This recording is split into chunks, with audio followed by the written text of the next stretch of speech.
Hello everyone, Dr. Suneel Dhand, internal medicine physician. Welcome to another video. I made a video a couple of weeks ago on the cognitive health of President Biden. That video was widely shared across many social media platforms. It got over 1 million views and I received a lot of comments, mostly positive because I was trying to be as impartial as possible, which isn't always easy in the arena of politics. But many people, I'd say hundreds of people, asked me to do a similar video on President Donald Trump. And I was actually planning to do that video this week because after all, they are both a similar age. President Trump is in his late 70s and President Biden is in his early 80s. But as we all know from our own personal experiences, people can be the same age even and be very different in terms of health. So age is truly just a number, but especially when it comes to cognitive health. So following the tragic events of this last weekend, I'm not going to make that planned video, but I am going to focus on what happened because in many ways it was a cognitive test and I'm going to do this from a medical scientific standpoint. And the very first thing to say is that during this tragic shooting where several bullets were fired in President Trump's direction, we know that one person tragically lost their life. Couple of other people were very seriously injured. And as for President Trump himself, it was really a miraculous escape because if you look at the video, he moved his head at the last moment. And the bullets which whizzed past him, one didn't whiz past him. He was actually shot in the ear. And you saw afterwards blood streaking down the ear. And from a medical standpoint, the ear is made of cartilage, so it is not as full of blood vessels, arteries, veins as many other parts of the body. So even if there's not full penetration, there won't be catastrophic bleeding, usually from an ear injury. So typically, it's something that can be fixed in a local emergency care facility. And it appears that that is exactly what happened. So that is the first thing to say. President Trump got shot in the ear, and it was a total miracle that he didn't get hit in the back of his head. If you look at the video again, how he moved his head at the last moment. So let's think here more globally about what happened. The shots were fired, and the sound often occurs after the bullets because the bullets travel faster than sound. So if you look at President Trump, he looks around, he obviously feels something on his ear, he then probably hears the shots and he knows that he's been hit with something. He clutches his ear and then he goes down. And if you look at what happens, he's on the ground. There's some pictures of that moment. And then the Secret Service pile upon him. And from a tactical standpoint, this isn't my area of expertise, but going on what they were saying, they wanted to make sure that the threat was neutralized, that the shooter was down before they got the president back up. So you can see the president, he's actually quite composed given the circumstances, but he gets up and then he asks for his shoes.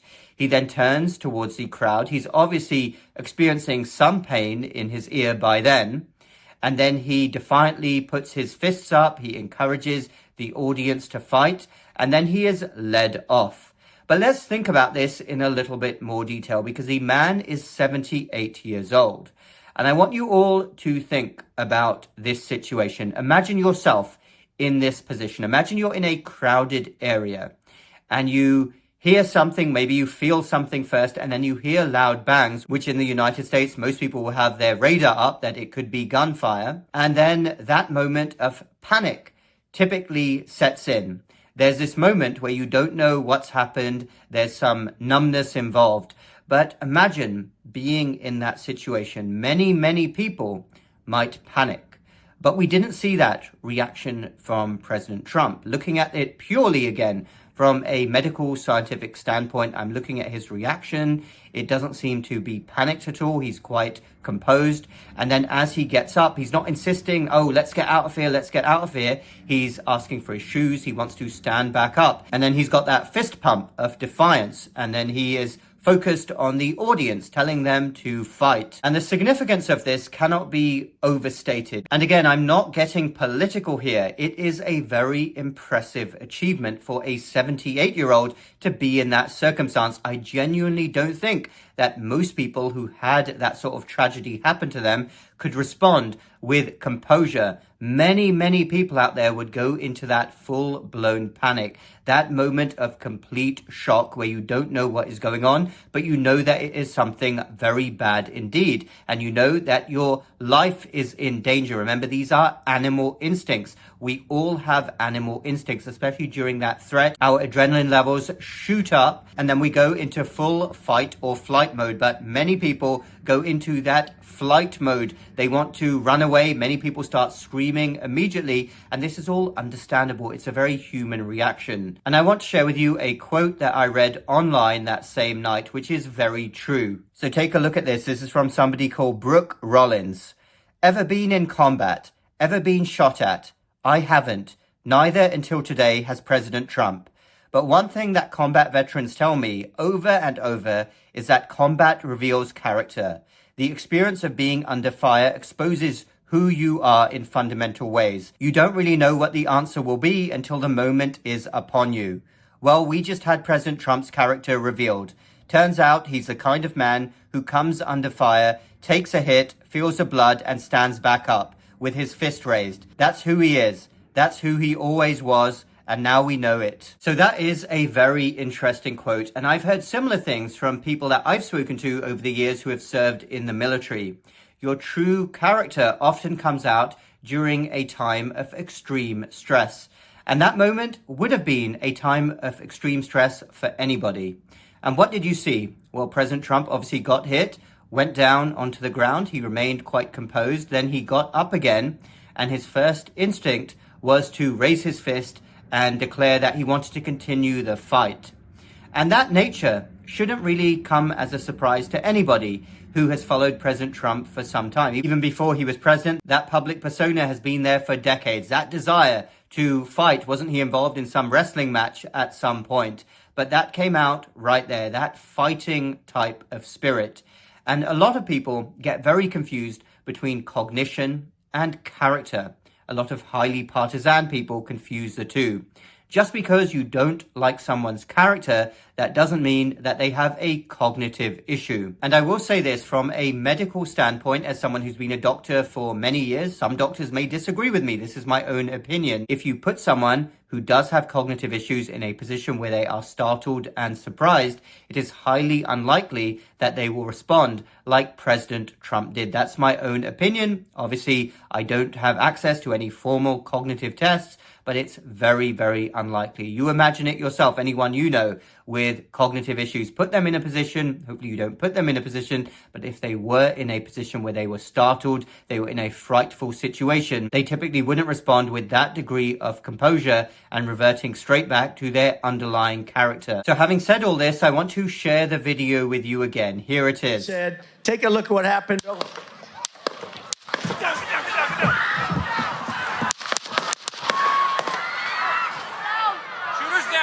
Good to move.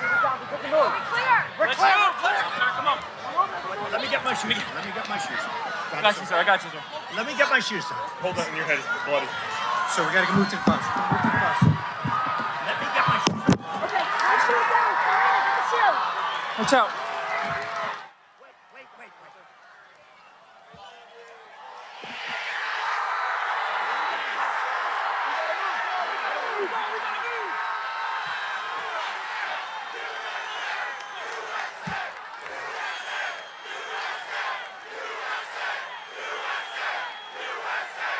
And once more, I want you all to picture yourself in that sort of tragic situation. It is entirely unpredictable how anybody would respond, but President Trump's response does tell us a lot. And the bigger question going forward, not enough people have spoken about this, but this is a highly traumatic thing to happen to anyone, even a fighter. There will be some degree of post-traumatic stress. President Trump is human. That will occur. How will that play out in the long term? Many people have these types of experiences and they actually end up a different person afterwards in a positive way. They have a different sense of perspective. For other people, it may go downhill. That's something that only time will tell. So I did want to make this video after this dreadful weekend. US political history, unfortunately, has its fair share of bloodshed. We haven't seen a serious attempt on a president or a presidential candidate for a few decades now. I believe the last time was Ronald Reagan in the early 1980s, where it came this close. I'm sure there'll be a lot more questions to answer for the future. I won't get into what happened with the Secret Service, any other questions that may need to be answered, but I do again hope that more medical professionals will chime in with their thoughts, because this is a huge issue for anybody to undergo, not least a 78-year-old. So at a human level, I do wish President Trump a full recovery, and I hope to see nothing like this ever again. Thanks everyone for watching. Dr. Suneel Dhand. Let me know your thoughts down below. Feel free to comment. Check out my website and my free downloads. Those links are down below. Hit the like button if you like this video and the bell button for more similar videos in the future. We will speak again very soon.